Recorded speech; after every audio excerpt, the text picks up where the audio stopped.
Tudo bem, gente? Tudo em paz? Deixa eu me apresentar primeiro. Eu me chamo Sérgio Takeshi, né? Sou fisioterapeuta na área da neurofuncional, infantil e adulto. Já vai fazer 24 anos que eu atuo nessa área, né? E a gente está iniciando o nosso canal do YouTube pela Neuroextensão. E qual é o propósito, né, desse canal da Neuroextensão? Compartilhar, né, o conhecimento. Não só isso, mas também a trajetória do tratamento, né, em crianças com disfunção neurológica. Então, quem entrar nesse canal, quem gostar desse canal, né, vai pelo menos entender qual que seria o caminho melhor para o seu filho ao descobrir que ele tem uma disfunção neurológica. E hoje o nosso primeiro tema é sobre desenvolvimento neuropsicomotor. Então, muitas crianças com paralisia cerebral não descobrem que teve paralisia cerebral na gestação, tá? Então, a mãe muitas vezes vai comparar com outras crianças. Por quê? Pelo atraso. Ah, meu filho não controla a cabeça, meu filho não senta, né? E aí a mãe começa a perceber esse atraso. E aí vai procurar a equipe médica, o médico, o neuropediatra, e aí vai fazer uma bateria de exames para realmente descobrir o diagnóstico de paralisia cerebral. No entanto, descobrindo ou não, né, o diagnóstico, o mais importante é fazer a fisioterapia, tá? Então, nós vamos falar um pouquinho sobre desenvolvimento, que seria importante, e alguns tópicos importantes. Então, a primeira coisa que a gente tem que ver no desenvolvimento do psicomotor é a fase lá do recém-nascido até os 4 meses. Então, lá do recém-nascido até os 4 meses, o que que a gente tem que observar? Tópicos importantes. Uma, é o controle da cabeça. Então, a criança, quando você coloca ela em prono, ela já levanta a cabeça, né? Você põe ela sentadinha, ao inclinar essa criança, a cabeça desloca contra a lateral e vice-versa, do outro lado a mesma coisa. A criança já começa a pôr a mão na boca e começar a linha média. Então, 4, 5 meses, você já tem que observar isso na criança, ok? Outro tópico importante é entre 4 a 6 a 7 meses. O que é importante? Ao a criança adquirir o controle de cabeça, agora começa o quê? Tronco superior, tronco inferior. Então, significa que essa criança vai querer começar a rolar e essa criança vai querer sentar. Então, essa criança fica sentada, sem encosto. Então, o que que eu preciso verificar nesse período? A postura sentada. O que que eu tenho que ver nessa postura sentada? Na hora que você senta essa criança, ela não tem uma cifose torácica, a coluna entorta, né? Como se fosse um C. Então, isso também é uma característica atípica. Então, a coluna tem que estar bem alinhadinha, tá? Outra coisa importante, a criança, no sentado, ela já tem uma reação tanto para frente e começa para os lados. Então, ela já começa a pôr a mãozinha lá para frente, tá? Gerar um alcance. Então, são coisas que a gente tem que observar, tá bom? Entre 7 e até 9, 10 meses, o que que a gente vai observar? Tá? Que esta criança agora, nesse momento, ela vai aprimorar. Então, ela começa a ganhar tônus no quadril. Então, essa criança começa a ficar de gato. E ao ficar de gato, ela vai começar a querer o quê? Engatinhar, tá? Então, isso é importante para a gente verificar, porque ao engatinhar é Então, é a forma de locomoção dela, e ela começa a rastejar e ela começa a engatinhar. Né? Engatinhar significa o quê? A forma de locomoção, ela já começa a ter a dissociação de cintura, isso é importante.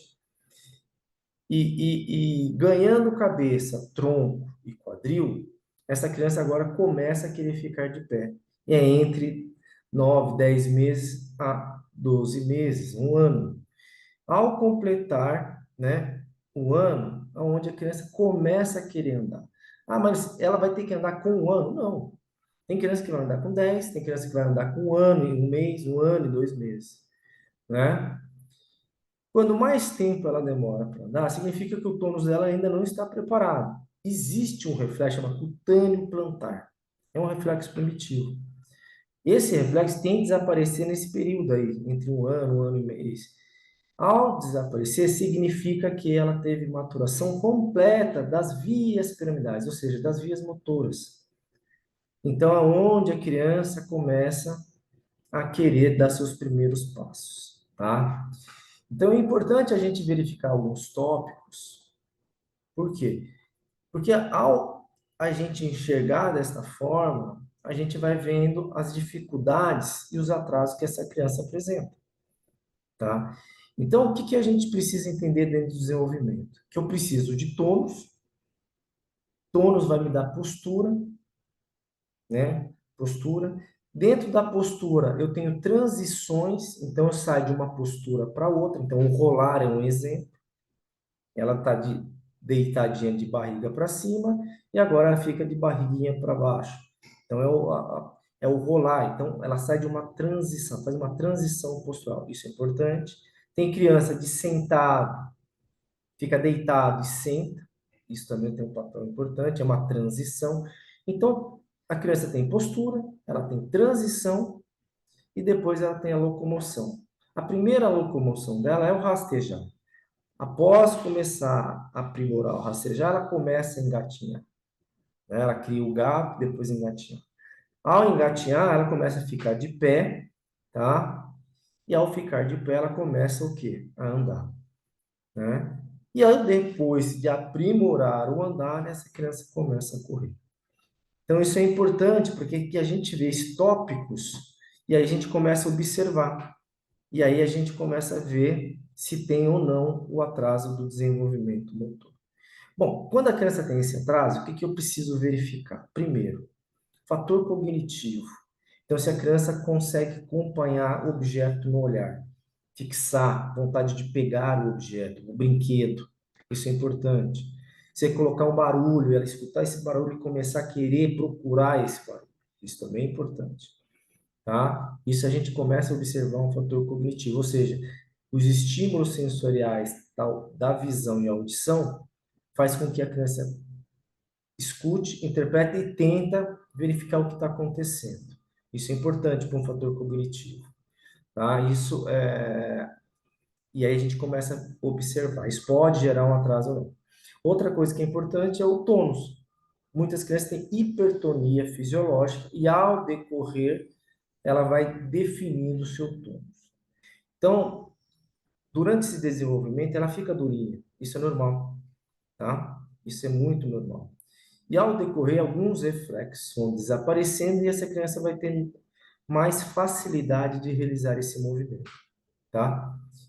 E, no entanto, quando você observa que o tônus aumenta e o reflexo primitivo tende a permanecer, é bom procurar sempre um neuropediatra. Isso pode gerar um atraso do desenvolvimento e precisa saber o motivo. Outro fator importante é que são crianças mais molinhas, são hipotônicas. Bom, criança hipotônica, ela pode ter uma hipotonia fisiológica, uma hipotonia leve. Mas, de qualquer forma, essa hipotonia dificulta a postura, as transições e a locomoção. E isso pode gerar um atraso. E aí a pergunta é, por que essa criança tem hipotonia? Então é bom investigar. De qualquer forma, né, tem que iniciar a fisioterapia, ok? Então hoje nós falamos um pouquinho sobre esses tópicos do desenvolvimento. Espero que vocês gostem desse conteúdo. E toda semana a gente vai estar postando no YouTube, pela Neuroextensão, no canal da Neuroextensão, um assunto sobre neuroreabilitação. Tá bom? Um abraço e valeu!